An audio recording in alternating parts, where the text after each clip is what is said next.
Lucent की कक्षा में आप सभी साथियों मित्रों का स्वागत है, वेलकम है। आज हम लोग क्या पढ़ेंगे, एक नए अंदाज में लूसेंट में क्या पढ़ेंगे, अशोक के बारे में पढ़ेंगे। कल हमने क्या पढ़ाया था, बिंदुसार के बारे में पढ़ाया था। आज हम लोग क्या पढ़ेंगे, अशोक के बारे में पढ़ेंगे। तो चलिए अशोक के बारे में पढ़ते हैं कि अशोक का जन्म कब हुआ था। तो अशोक का जन्म 304 बीसी में हुआ था। अशोक का जन्म कब हुआ था, 304 बीसी में हुआ था अशोक का जन्म। फिर बात आती है क्या कि अशोक का पिता का नाम क्या था। तो अशोक का पिता का नाम बिंदुसार था। अशोक का पिता का नाम क्या था, बिंदुसार था। अशोक का पिता का नाम बिंदुसार था। फिर बात आती है क्या कि माता का नाम क्या था। तो माता का नाम था सुभद्रांगी। क्या नाम था, माता का नाम था सुभद्रांगी। माता का नाम सुभद्रांगी था। तो अशोक का जन्म 304 बीसी में होता है और पिता का नाम बिंदुसार और माता का नाम क्या रहता है, सुभद्रांगी रहता है। फिर बात आती है अशोक की पहली पत्नी। अशोक की पहली पत्नी जिसका नाम था देवी। क्या नाम था, अशोक की पहली पत्नी जिसका नाम था देवी। तो देवी का विवाह अशोक के साथ सिंघली परंपरा के अनुसार, किस परंपरा के अनुसार होता है, तो सिंघली परंपरा के अनुसार देवी का विवाह होता है। किस परंपरा के अनुसार, सिंघली परंपरा के अनुसार देवी का विवाह अशोक के साथ में होता है। फिर बात आती है कि जब इसका विवाह होता है तो इससे पुत्र जन्म लेता है और एक पुत्री जन्म लेता है। पुत्र जन्म लेता है जिसका नाम महेंद्र है, जिसका नाम क्या था, महेंद्र था। और फिर पुत्री का नाम क्या था, तो पुत्री का नाम संघमित्रा। पुत्र का नाम महेंद्र और पुत्री का नाम संघमित्रा, संघमित्रा था। फिर बात आती है अशोक की प्रिय पत्नी की, जिसको ज्यादा चाहता था, प्रिय। अशोक की प्रिय पत्नी, अशोक की प्रिय पत्नी जिसका नाम था क्या, कारुवाकी। कारुवाकी। कारुवाकी का उल्लेख कहाँ मिलता है, तो कारुवाकी का उल्लेख कहाँ मिलता है जी, तो कारुवाकी का जो उल्लेख मिलता है वह अभिलेख में मिलता है। किस अभिलेख में मिलता है, तो इलाहाबाद अभिलेख में कारुवाकी का उल्लेख मिलता है। इलाहाबाद अभिलेख कहाँ मिलता है, इलाहाबाद अभिलेख में कारुवाकी का उल्लेख मिलता है। तो अशोक का जन्म 304 बीसी में हुआ था। अशोक का जन्म कब हुआ था, 304 बीसी में हुआ था। और इसका पिता का नाम बिंदुसार और माता का नाम सुभद्रांगी था। इसकी प्रिय पत्नी जिसका नाम था कारुवाकी, कारुवाकी का उल्लेख कहाँ मिलता है, तो इलाहाबाद अभिलेख में मिलता है। फिर अशोक की पहली पत्नी जिसका नाम था देवी, देवी का विवाह अशोक के साथ सिंघली परंपरा के अनुसार होता है और इससे एक पुत्र और एक पुत्री जन्म लेता है, जिसका नाम, पुत्र का नाम रहता है महेंद्र और पुत्री का नाम रहता है संघमित्रा। अशोक अपने पुत्र एवं पुत्री को कहाँ भेजा था, श्रीलंका भेजा था। अशोक अपने पुत्र एवं पुत्री को कहाँ भेजा था, श्रीलंका भेजा था। कहाँ भेजा था, तो श्रीलंका, श्रीलंका भेजा था। अशोक अशोक अपने पुत्र एवं पुत्री को कहाँ भेजा था, श्रीलंका भेजा था, बौद्ध धर्म का प्रचार प्रसार करने के लिए। बौद्ध धर्म का प्रचार प्रसार के लिए श्रीलंका भेजा था। किस लिए भेजा था, तो बौद्ध धर्म का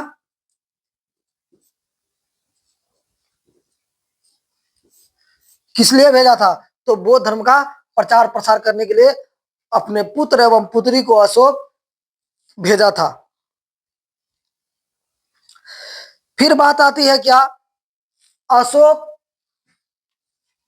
के बारे में फिर बात आती है कि अशोक गद्दी पर कब बैठा था? तो अशोक गद्दी पर बैठा था 269 बीसी में। मतलब इसका राजरोहन कब हुआ था? राज अभिषेक बोलो या राजरोहन, राजरोहन, राजरोहन कब हुआ था? तो 269 269 बीसी में इसका राजरोहन हुआ था।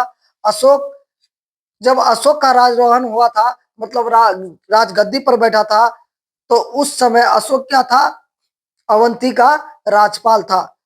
अशोक जब राजगद्दी पर बैठा था तो गद्दी पर बैठते समय क्या था? वो क्या था जी? तो अशोक राजगद्दी पर बैठते समय वो अवंती का राजपाल था। क्या था? अवंती का राजपाल था। याद रखेंगे कि अवंती का राजपाल था। क्या था? गद्दी पर बैठते समय अशोक अवंती का राजपाल था। गद्दी, गद्दी पर बैठते समय, गद्दी पर बैठते समय क्या था? गद्दी पर बैठते समय अवंती का, अवंती का राजपाल था। तो अशोक गद्दी पर बैठते समय क्या था? तो अशोक गद्दी पर बैठते समय अवंती का राजपाल था। अशोक का राजरोहन 269 बीसी में हुआ था। जब इसका राजरोहन हुआ तो यह अशोक गद्दी पर बैठते समय क्या था? अवंती का राजपाल था। अशोक के राजरोहन के 8वें वर्ष बाद, अशोक के राजरोहन के 8वें वर्ष बाद, 8वें वर्ष बाद कब होगा? 261 बीसी में क्या हुआ था? अशोक का राजरोहन के बाद 261 बीसी में कलिंग का युद्ध हुआ था। क्या हुआ था? कलिंग का युद्ध, कलिंग, कलिंग युद्ध हुआ था। कलिंग का जो युद्ध हुआ, इस युद्ध में अशोक और किसके बीच हुआ था युद्ध? यह युद्ध अशोक और राजा खारवेल या नंदराज के बीच में हुआ था इसका युद्ध। तो कलिंग की राजधानी जो कहां पड़ती है? कैपिटल, कलिंग की राजधानी, कलिंग की राजधानी तोसली, कलिंग की राजधानी तोसली, तोसली। और कलिंग वर्तमान में कहां पड़ता है? तो उड़ीसा में पड़ता है। उड़ीसा में वर्तमान में पड़ता है। कलिंग कहां पड़ता है वर्तमान में? उड़ीसा में पड़ता है। तो कलिंग जो था पहले के जमाने में क्या था? कलिंग स्वतंत्र राज था। क्या था? स्वतंत्र राज था। और अशोक अपना साम्राज्य को विस्तार करना चाहता था, फैलाना चाहता था और कलिंग पर क्या कर देता है? युद्ध कर देता है, आक्रमण कर देता है। क्या करता है? कलिंग पर आक्रमण कर देता है। फिर बात आती है क्या, इसमें 1.5 लाख सैनिक, 1.5 लाख सैनिक मारे गए, 1 लाख सैनिक घायल हुए। 1.5 लाख सैनिक मारे गए और 1 लाख सैनिक घायल हुए। क्या हुए? 1.5 लाख सैनिक मारे गए और 1 लाख सैनिक घायल हुए। क्या होता है कि 1.5 लाख सैनिक मारे गए और 1 लाख सैनिक घायल हुए। फिर बात आती है क्या कि जब इस चीज को अशोक देखा तो उसका हृदय परिवर्तन हो जाता है, क्योंकि कलिंग युद्ध में जो हुआ था वो बूढ़े बच्चे, इसमें औरतें, महिलाएं, गर्भवती महिलाएं भी शामिल थी और उसको भी नहीं बख्शा था, उसको भी नहीं छोड़ा था, जिसको देखकर अशोक का हृदय परिवर्तन हो गया और बौद्ध धर्म को ग्रहण कर लिया। क्या हुआ? जिसको देखकर हृदय परिवर्तन हो गया।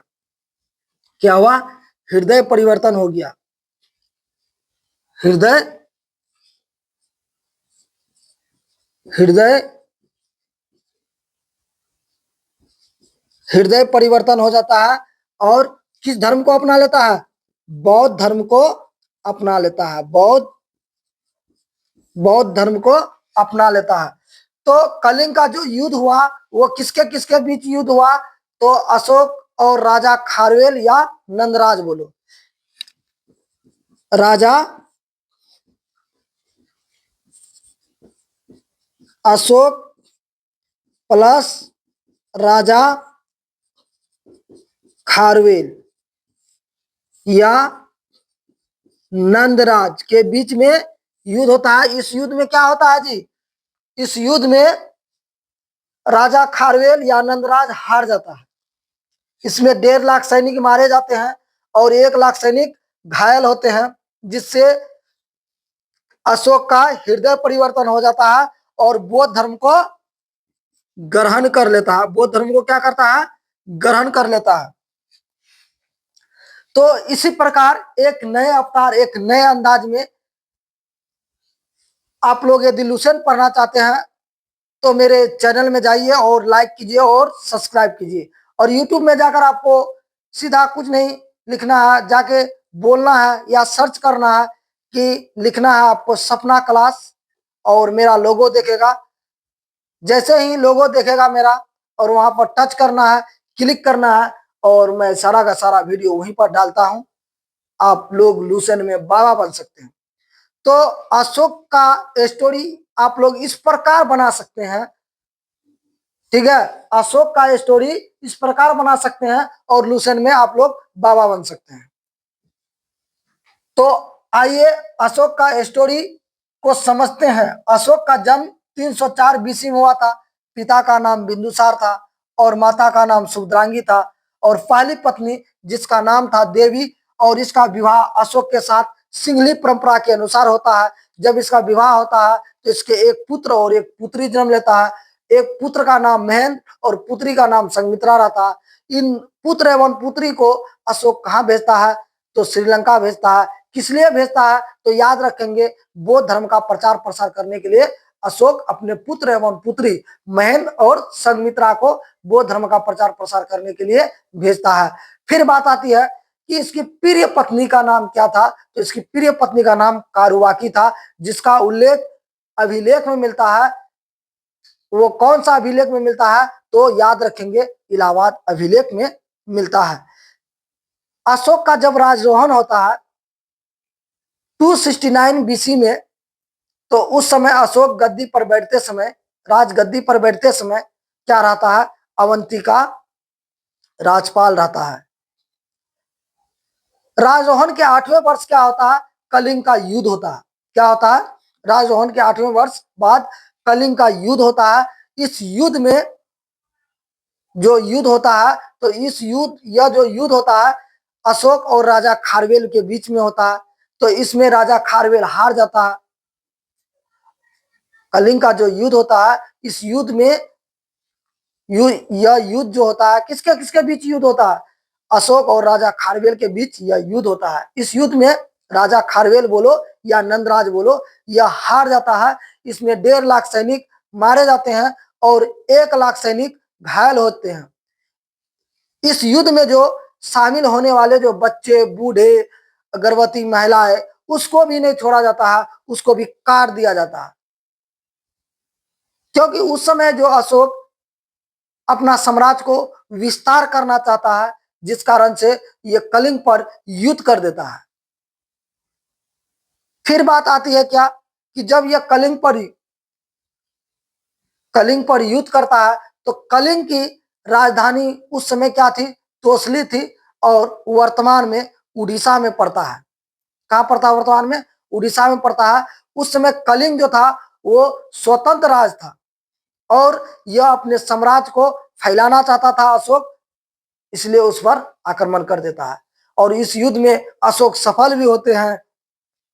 सफल तो हो जाता है, लेकिन इस युद्ध को देख करके इतना त्राही त्राही मचता है, जिस कारण से अशोक क्या करता है, इसका हृदय परिवर्तन हो जाता है, इसका हृदय परिवर्तन हो जाता है, इसका हृदय क्या हो जाता है, परिवर्तन हो जाता है और बौद्ध धर्म को ग्रहण कर लेता है।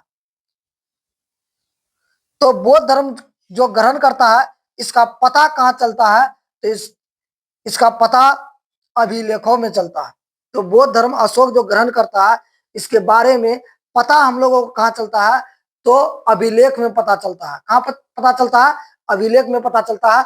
जिसको यदि स्क्रीनशॉट लेना है वो ले ले, मैं थोड़ा साइड ले लेता हूं और आप लोग इसी प्रकार नोट बना सकते हैं और मेरे बातों को स्टोरी बना सकते हैं, लूसेंट में बाबा बन सकते हैं। इसी प्रकार एक नए अंदाज और एक नए रफ्तार में आप लोगों को मैं पढ़ाता हूं लूसेंट में अशोक के बारे में।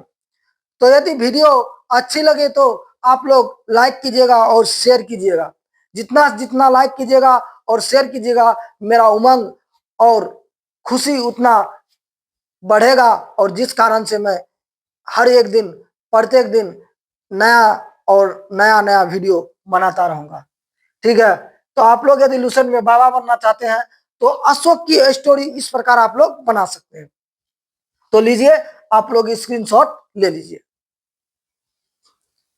मैं फिर इस पैराग्राफ को चेंज करूंगा, इसको चेंज करके अभिलेखों के बारे में समझाऊंगा कि बौद्ध धर्म का जो ग्रहण जो करता है, अशोक जो बौद्ध धर्म ग्रहण करता है, इसके बारे में हम लोगों को कहाँ पता चलता है।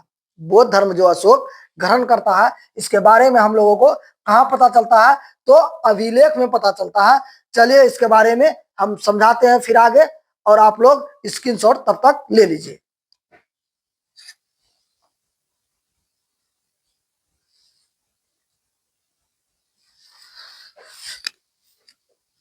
तो अशोक के टाइम पीरियड की बात करूं तो 273 बीसी से 298 बीसी था। तो याद रखेंगे हम लोग कि अशोक का टाइम पीरियड 273 बीसी से 298, मतलब 298 बीसी से 273 बीसी था। तो अशोक का टाइम पीरियड कितना था, 273 बीसी से 232 बीसी। सॉरी, अशोक का जो टाइम पीरियड था, अशोक का टाइम पीरियड